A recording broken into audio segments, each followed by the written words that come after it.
কুন, বাস হয়ে যাও, হয়ে যায় সেটা। যখন সেটাকে ধ্বংস করতে চায় আল্লাহ বলেন ফায়াকুন, সেটা ধ্বংস হয়ে যায়।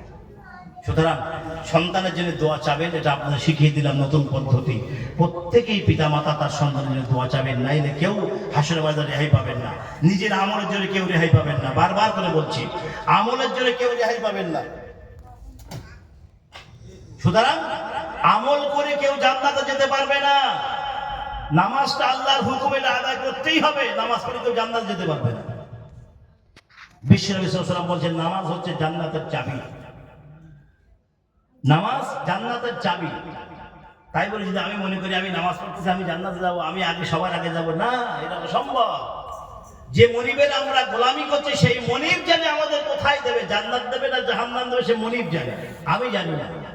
তার হুকুম পালন করছি মাত্র, এটা তার এক নগণ্য সামান্য ক্ষুদ্র দাস। এই দাস হিসাবে মনিবের যা করা সেটা আমরা করছি, তিনি জানে আমাদের কোথায় দেবে। আবার ভাই বাবা জিরা, যাই হোক, যে কথা বলছিলাম, মানুষটাকে মুমিন, আল্লাহর মুমিন বান্দাকে খাটিয়ায় কাফন পরিয়ে শুইয়ে রেখেছে।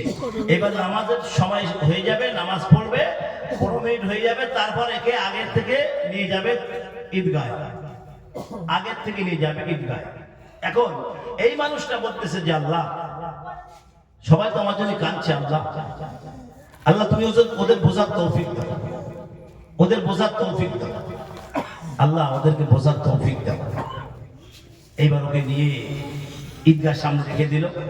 সেখানে ইমাম সাহেব দু একটা কথা আলোচনা করলো, জানাজা নামাজ সমাপ্ত করলো। জানাজা নামাজ সমাপ্ত করে এবার নিয়ে যাওয়া হচ্ছে কবরস্থানের দিকে। ও আমার বাবাজিরা, আল্লাহর মুমিন বান্দা বলতে থাকে, হে আমার গ্রামবাসীরা, হে আমার আত্মীয় স্বজনেরা, হে আমার পাড়া প্রতিবেশীরা, আমাকে দেরি করো না, দেরি করো না, তাড়াতাড়ি করে আমাকে কবরস্থ করো, তাড়াতাড়ি করে আমাকে দাফন করো, আর দেরি করো না, বেশি দেরি হয়ে যাচ্ছে, আমার জান্নাতে যাওয়ার জন্য দেরি হয়ে যাচ্ছে। ও আমার বাবাজিরা, আল্লাহর মুমিন বান্দাকে নিয়ে যাওয়া হলো, এইবার কবরস্থানের দিকে নিয়ে যাওয়া হচ্ছে। বাবা, এইবার কবরস্থানে যে দুজন মানুষ কবরে নেমে যায়, ওই দুজন মানুষ যখন চলে আসে, বাবা দুজন মানুষ যখন চলে আসে, এইবার কবর রাখার দোয়া আমরা দোয়া করলাম, দোয়া করে যখন মাটি দেওয়া শুরু হলো, তাড়াতাড়ি করে তোমরা চলে যাও, চলে যাও, আর দেরি করো না, আমার জান্নাতে যেতে দেরি হয়ে যাচ্ছে। আল্লাহ পাকের ওয়াদা করেছে, আল্লাহ পাক আমার মুমিন বান্দা যখন মারা যাবে তাকে দেরি করবে না, তাড়াতাড়ি করে কবরস্থ করবে, দেরি করবে না, একদিন দুদিন সময় নিয়ে দেরি করবে না, তাড়াতাড়ি করে তাকে দাফন করে দেবে। ও আমার বাবাজিরা, আল্লাহর বান্দা বান্দিরা, আল্লাহ বিশ্ব নবী সাল্লাল্লাহু আলাইহি ওয়াসাল্লাম জানিয়ে দেন, হে আমার উম্মতেরা, যখন কোনো মানুষ মারা যাবে তোমরা একদম দেরি করবে না, তাড়াতাড়ি করে তাকে দাফন করে দেবে। এইবার দাফন শেষে বাবা সবাই চলে আসলো, মুনকার নেকির কবরে হাজির হয়ে গেল। মুনকার নেকির যখন কবরে হাজির হয়ে গেল, ওই আল্লাহর বান্দাকে উঠে বসানো হলো। এখন মনে করেন কোন মানুষ রাত্রি মারা গেছে, সন্ধ্যেবেলায় মারা গেছে, তারা মাগরিবের পরে কি এসার পরে দাফন করবে। ওই মানুষটা যখন কবরে যাবে, কবরে যাওয়ার পরে সেই মানুষটা দেখতে পাবে, মুনকার নেকির আসার পূর্বে সে মানুষটা দেখবে যে আসরের সময় হয়ে যাচ্ছে। যাকেই দাফন করেন, যে সময় দাফন করেন, সে দেখবে আসরের সময় হয়ে যাচ্ছে, পানি খুঁজবে, ওযু করবে, ওযু করার জন্য পানি খোঁজাখুঁজি করছে। ও আমার বাবাজিরা, বিশ্ব নবী সাল্লাল্লাহু আলাইহি ওয়াসাল্লাম জানিয়ে দেন, ও আমার উম্মতেরা, আল্লাহর মুমিন বান্দা কবরে যখন পানি খুঁজবে, ওই সময় মুনকার নাকির হাজির হয়ে যাবে। ওই আল্লাহর বান্দা, দুনিয়ার জমিনে অনেক নামাজ আদায় করেছিস, দুনিয়ার জমিনে তাহাজ্জুদ নামাজ আদায় করেছিস, আল্লাহর কাছে হাউ হাউ করে কেঁদেছিস, আমরা সাক্ষী আছি, দুনিয়ার জমিনে অনেক নামাজ আদায় করেছিস। আল্লাহর বান্দা, আজ কবরে আর তোর নামাজ পড়া লাগবে না, তোর ইন্তেকাল হয়ে গেছে, তুই কবরে চলে এসেছিস, আর নামাজ পড়া লাগবে না, আর নামাজ পড়তে হবে না, পানি খোঁজার দরকার নাই, তাড়াতাড়ি করে প্রশ্নের উত্তর গুলো দিয়ে দি, প্রশ্নের উত্তরটা দিয়ে দি। রাবেয়া বাসরীর কথা বলি, ইরাকের বসরা শহরের বাসিন্দা রাবেয়া বাসরী। রাবেয়া বাসরীর কবরে যখন দেওয়া হয়েছে বাবাজি, কবরে মুনকার নাকির হাজির হয়ে গেছে। মুনকার নাকির গিয়ে বলে, মান রাব্বুকা মান নাবিয়ুকা মান দীনুকা। রাবেয়া বসরি বলে, মান রাব্বুকা মানে কি তোমার রব কে? আমি যদি বলি আমার রব আমার আল্লাহ, আল্লাহ যদি অস্বীকার করে আমি মিথ্যাবাদী হয়ে যাব। তোমরা আল্লাহকে জিজ্ঞাসা করো আমি কি। একবার জোরে বলুন সুবহানাল্লাহ। ও আমার বাবাজিরা, আল্লাহ বলে মুনকার নাকির তাড়াতাড়ি করে চলে আয়। রাবেয়া আমার বান্দি, যা জিজ্ঞাসা করবি আমি আল্লাহ, আমাকে জিজ্ঞাসা কর। ও আমার বাবাজিরা, রাবেয়া বসরি একজন মহিলা মানুষ হয়ে কবরে মুনকার নাকিরের সঙ্গে কথোপকথন করে। কথা বলে, না না আমি আল্লাহকে জিজ্ঞাসা কর আমি কি। আল্লাহ বলে, মুনকার নাকিরা দেরি করো না, তাড়াতাড়ি করে আমার কাছে চলে আসো, আর দেরি করো না। রাবেয়া হচ্ছে আমার বান্দি, আমি আল্লাহ, আমার কাছে জিজ্ঞাসা কর রাবেয়া বসরি কি। ও আমার বাবাজিরা, আমরা যখন কবরে চলে যাব, আমরাও একদিন না একদিন দুনিয়া থেকে বিদায় নিয়ে চলে যাব। কিন্তু কবরের ভিতরে আমরা কাকে দেখাবো? কবরের ভিতরে আমরা কাকে প্রমাণ করব? বিশ্বনবী সাল্লাল্লাহু আলাইহি ওয়াসাল্লাম জানিয়ে দেন, উম্মতেরা আমি বিশ্বনবী, আমার দরুদ শরীফ বেশি বেশি পাঠ করো। তোমার ইন্তেকালের পরে তোমার কবরে কেউ যাবে না, আমি বিশ্বনবী সেখানে হাজির হয়ে যাব। নারে তাকবীর, নারে তাকবীর। আমার বাবাজিরা, বিশ্বনবী সাল্লাল্লাহু আলাইহি ওয়াসাল্লাম কবরে আসতে পারে কিনা বিশ্বাস আপনাদের আছে? আছে কার কার? বিশ্বনবী কবরে আসতে পারে তো? ও আমার বাবাজিরা, বিশ্বনবী সাল্লাল্লাহু আলাইহি ওয়াসাল্লাম ওই মদিনার জমিন থেকে সুদূর ফুরফুরার জমিনে আসতে পারে না, তামাম দুনিয়ার জমিনে বিশ্বনবী চলতে পারে। মানুষের হালাত দুই প্রকার, রুহানি হালাত আর জিসমানি হালাত। জিসমানি হালাত এখন আমরা বসে আছি অজনসিয়া শুনছি এখানে, আর রুহানি হালাত আমরা দেখতে পাই না।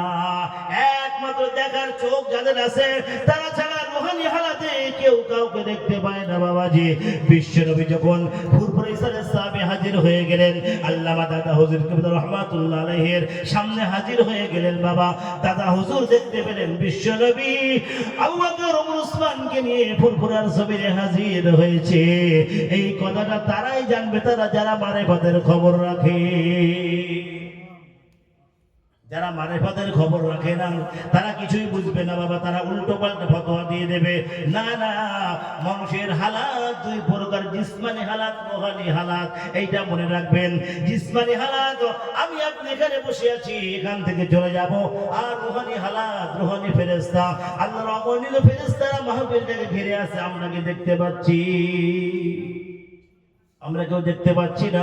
ফেরেশতা দেখা যায় না, ফেরেশতা রুহানি হালাত যেমন দেখা যায় না, আল্লাহর ওলি আউলিয়াদের রূহ দেখা যায় না, আল্লাহর নবীদের রূহ দেখা যায় না বাবা, কারণ তাদের রুহানি হালাত আমরা দেখতে পাই না। আমাদের দেখার মতো চোখ আল্লাহ পাক আমাদেরকে দেন নাই। দেখার মতো চোখ যদি তৈরি করেন, অবশ্যই আল্লাহ পাক দেখাবে। এইবার মানুষটাকে কবরে দাফন করা হলো, তাড়াতাড়ি করে চলে আসো, চলে যা, দেরি করিস না। মুনকার নাকির হাজির হয়ে গেল। মান রাব্বুকা মান নাবিয়ুকা মান দীনুকা। আর বিশ্বনবী সাল্লাল্লাহু আলাইহি ওয়াসাল্লামের একখানা ছবি নিয়ে বলা হবে, মান হাযার রাজুলা, এই ব্যক্তি সম্পর্কে তোমার ধারণা কি? ও আমার বাবাজিরা, আল্লাহর মুমিন বান্দা দেরি করবে না, তাড়াতাড়ি করে উত্তর দিয়ে দেবে। দেরি করবে না বাবা। আল্লাহর ফেরেশতা বলবে, আল্লাহর বান্দা, দুনিয়ার জমিনে এমন কোন ইবাদত নাই যা তুমি করো নাই, এমন কোন ভালো কাজ নাই যা তুমি করো নাই। আল্লাহ পাক জানিয়ে দিয়েছেন, আজকে দিনে তুমি একটু ঘুমিয়ে পড়ো, ঘুমিয়ে আল্লাহ পাক কিয়ামত করে দেবে। কিছু আল্লাহর মুমিন বান্দা আছে যারা তাহাজ্জুদ গুজার করে, প্রতিদিন যারা তাহাজ্জুদের নামাজ আদায় করে, 5 ওয়াক্ত নামাজ পড়ে, তাহাজ্জুদ নামাজটা যারা আদায় করে, এই তাহাজ্জুদ নামাজ পড়লে আল্লাহর ওলি হওয়া যায়। তাহাজ্জুদ যদি কোনো মানুষ ছেড়ে দেয়, আল্লাহর ওলি হতে পারবে না।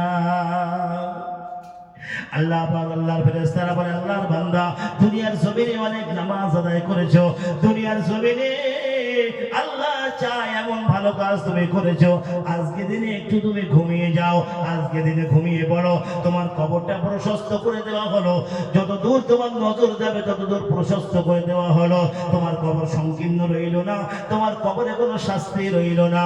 আল্লাহ পাকের হুকুমের অর্ডার, আল্লাহর অর্ডার হলো তোমার কবরটা যত দূর নজর যাবে তত দূর প্রশস্ত করে দেওয়া।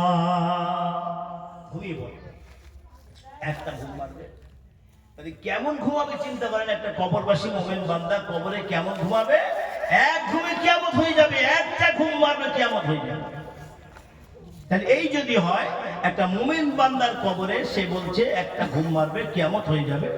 আর আল্লাহর ওলিয়া উলিয়া বান্দাদের কথা একটু বলি, তাদের সম্পর্কে বলছে বসিয়াত আল্লামা রুহুল আমিন রহমাতুল্লাহ আলাইহির কিতাবে উনি লিখেছেন যে আমার মাদ্রাসায় যে দান করবে আমি রুহুল আমিন মৃত্যুর পরে কবরে শুয়ে তার জন্য দোয়া করবে। একবার জোরে বলবেন না সুবহানাল্লাহ, নারায়ে তাকবীর, নারায়ে তাকবীর। আল্লাহু আকবার। লোক আছে অনেক কিন্তু সাউন্ড হচ্ছে না, তাকবীর দিচ্ছে আওয়াজ আসছে না। ভাই তাকবীর দিলে কি গুনাহ হবে না নেকি হবে? এই বলেন না কি হবে? নেকি হয়। তো জোরে বললে সমস্যা কি? একবার জোরে তাকবীর দেন, নারায়ে তাকবীর, আল্লাহু আকবার, আলহামদুলিল্লাহ। তাই বসিয়াত আল্লামা রুহুল আমিন রহমাতুল্লাহ আলাইহি বলছে আমরা কি বলছি, মানুষ মরে গেলেই মোমেন বান্দারা ঘুমিয়ে পড়ে। আর আল্লামা রুহুল আমিন রহমাতুল্লাহ তার কিতাবে লিখেছেন আমার মাদ্রাসায় যে ব্যক্তি দান করবে আমি রুহুল আমিন কবরে শুয়ে শুয়ে তার জন্য দোয়া করব। তাহলে সে কি ঘুমোয় না? যারা মাদ্রাসায় দান করবে তাদের জন্য দোয়া করবে, হুজুর বলেছেন, হুজুরের ওয়াদা। মৃত্যুর আগে 2 হাত দিয়ে কিতাব লিখেছেন, মৃত্যুর আগে 2 হাত দিয়ে কিতাব লিখেছেন, 114 খানা কিতাব লিখেছেন, যাতাই ব্যাপার মনে করবেন। 2 হাত দিয়ে কিতাব লেখা কি মুখের কথা? হুজুর আমার মৃত্যুর আগে 2 হাত দিয়ে কিতাব লিখেছে। তাহলে আল্লাহর ওলি বান্দারা, ওলি আউলিয়ারা যারা ইন্তেকাল করেছে তারা কি সবাই ঘুমাচ্ছে না? সবার ডিউটি আছে। এই আলোচনা অন্যদিকে যাচ্ছে, সবার ডিউটি আছে আলাদা আলাদা। যাই হোক, এই কথা পরে আলোচনা করবেন ইনশাআল্লাহ, মনে করতে হবে। মারেফাত এমন একটা আলোচনা, এমন একটা বিষয় যা সবাইকে বলা যায় না। গোপন রহস্যটা এমন একটা জিনিস যা সবাইকে বলা যায় না। বললে কিছু মানুষ বলে হুজুর কাফের হয়ে গেছে, নাউজুবিল্লাহ, কিছু মানুষ ফতোয়া দিয়ে দেবে। সুতরাং ইলমে মারেফাত, ইলমে তরিকাত, ইলমে হাকিকাত সম্পূর্ণ ভিন্ন জিনিস, শরিয়াত থেকে ভিন্ন। যখন কোনো মানুষ মারেফাতের লাইনে ঢুকতে যায় সে আগে শরিয়াতে তাকে আসতে হয়, শরিয়াতে আসার পরে সে মারেফাতের লাইনে যেতে পারে। শরিয়াতে যদি না আসে কোনো রাস্তায় সে যেতে পারবে না। শরিয়াত হচ্ছে আপনার আগে। যাই হোক, এইবারে একজন কাফের মারা গেল, মুনাফিক মারা গেল, একজন বেঈমান মারা গেল, নামাজই নাই, মসজিদের সঙ্গে কোনো সম্পর্কই নাই তার। এখন ওই মানুষটা যখন মারা গেল, মারা যাওয়ার পরে তার রুহটা খুব চিৎকার কান্নাকাটি করছে। এখন ওই মানুষটা বাড়ি শোয়ানো আছে, হাওয়া করে কাঁদছে রুহটা, আল্লাহ কি হবে আমার, তো এবার কবর দেবে, এক্ষুনি কবর রেখে আসবে, আমার কি হবে, আমার খুব কাঁদছে রুহটা। কিন্তু পক্ষান্তরে মুমিনের কথা কি বললাম, ও বলছে আমাকে তাড়াতাড়ি দাফন করতে, দেরি করিস নি, আমাকে তাড়াতাড়ি জায়গায় রেখে আয়, আমার জান্নাতের হাওয়া আমি নাকে পাচ্ছি। একবার জোরে বলুন সুবহানাল্লাহ। জান্নাতের হাওয়া আমি নাকে পেয়েছি, তাড়াতাড়ি আমাকে রেখে আয়। আর আল্লাহর অবাধ্য বান্দা কি বলতেছে, আমাকে এক্ষুনি কবর দেবে, আমাকে এক্ষুনি কবর দিস না, দেরি কর। ও আমার বাবাজিরা, বিশ্বনবী সাল্লাল্লাহু আলাইহি ওয়াসাল্লাম জানিয়ে দেন উম্মতেরা, তোমাদের ভিতরে অবাধ্য বান্দা যখন মারা যাবে, তোমাদের ভিতরে অবাধ্য বান্দা যখন দুনিয়া থেকে বিদায় নিয়ে চলে যাবে, ওই ব্যক্তি আল্লাহর কাছে বলতে থাকে, আল্লাহ এখনই আমাকে দাফন করবে, আমাকে এখনই কবরস্থ করবে। আল্লাহ কবরে মুনকার হাজির হয়ে যাবে, আমি তো কিছুই বলতে পারবো না, আমার কিছু মনে নাই, আল্লাহ আমাকে যেন এরা দাফন না করে। ও আমার বাবাজিরা, আল্লাহর অবাধ্য বান্দাকে যখন গোসল করানো হবে, যখন তাকে গোসল করানো হবে, তার শরীরটা পাকা ফোড়ার মতো ব্যথা থাকবে। ও আমার বাবাজিরা, পাকা ফোড়ার মতো ব্যথা। কারো শরীরে যদি কোনো ফোড়া হয়, ঘা হয়, ওই ফোড়ার স্থানটা যখন কোনো মানুষ হাত নিয়ে যায়, ওই মানুষটা তাড়াতাড়ি সরে দাঁড়ায়, কারণ আমার ওই জায়গায় ব্যথা। তোমার ওই জায়গায় হাত নিয়ে যেও না, ওই দিকে হাত নিয়ে যেও না, আমার পিঠে ফোড়া হয়েছে। একটা ফোড়ার যন্ত্রণা বিশ্ব নবী ঘোষণা দিয়েছে, উম্মতেরা, একটা ফোড়ার যন্ত্রণা যদি তুমি সহ্য করতে না পারো, মালাকুল মাউত তোমার দেহ থেকে রূহটা নিয়ে যাওয়ার পরে তার যন্ত্রণা তুমি কেমন করে সহ্য করবে? ও আমার বাবাজিরা, এইবার ওই অবাধ্য বান্দা বলে, ও আমার আত্মীয় স্বজনেরা, ও আমার পাড়া প্রতিবেশীরা, আমাকে আস্তে করে গোসল দাও, এখনই মালাকুল মাউত আমার রূহ নিয়ে চলে গেছে। আমার শরীরটা পাকা ফোড়ার মতো ব্যথা, মাথা থেকে পা পর্যন্ত আমার সমস্ত শরীরটা ব্যথা।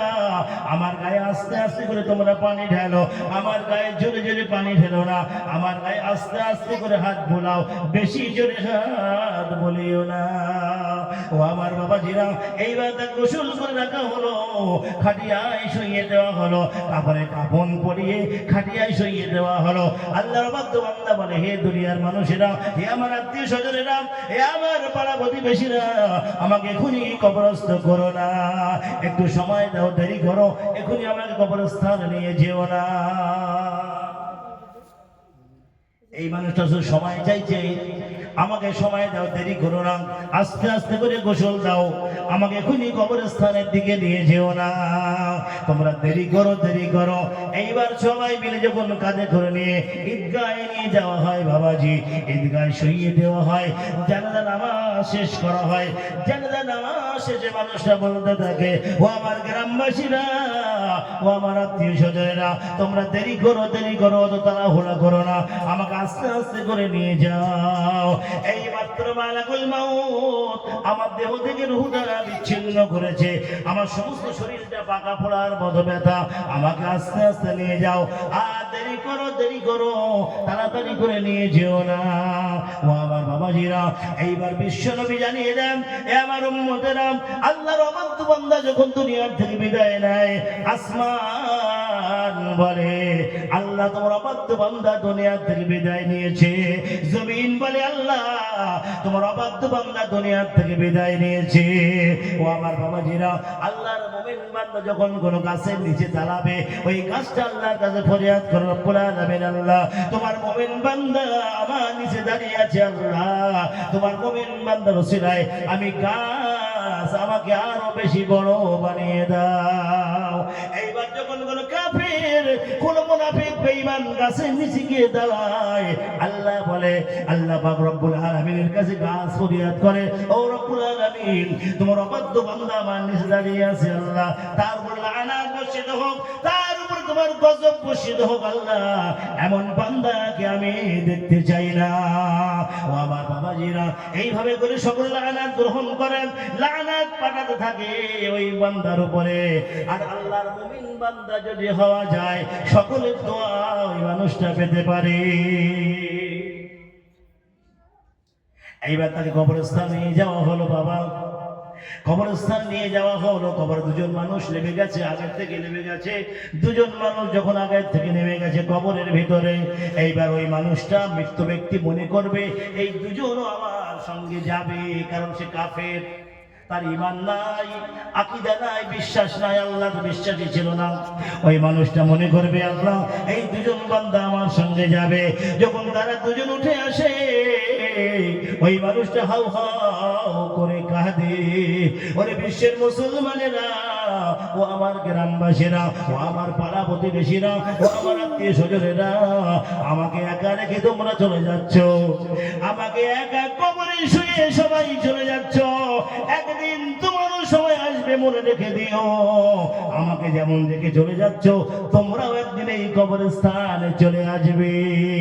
ও আমার বাবাজিরা, শুধু তাই না, আরো ফরিয়াদ করো, রব্বুল আলামিন, আল্লাহ ও আমার আত্মীয় স্বজনেরা, ও আমার পাড়া প্রতিবেশীরা, গ্রামবাসীরা, আমি তোমাদের সাহায্য করেছিলাম, তোমরা একদিন চাল ভাত খেতে পারো নাই, তোমাদেরকে চাল আমি ধার দিয়েছিলাম, তোমরা কি ভুলে গেছো? আল্লাহ বলে, না না না, ও আমার বান্দা, তোমার প্রত্যেকটা আমল আমি আল্লাহ লিখে রেখেছি। আল্লাহ বলতেছে তোমরা সামান্য নেকি করলেও তোমরা পাবে, সামান্য গুনাহ করলেও তোমরা পাবে। কেউ নেকি এবং গুনাহ থেকে তোমরা কেউ বিরত থাকবে না। আল্লাহ বলছে আমি কারোর প্রতি জুলুম করবো না, কারোর প্রতি আমি অত্যাচার করব না। আল্লাহ পাক দয়াবান, গফুরুর রহিম, রহমানুর রহিম। আল্লাহ দয়ার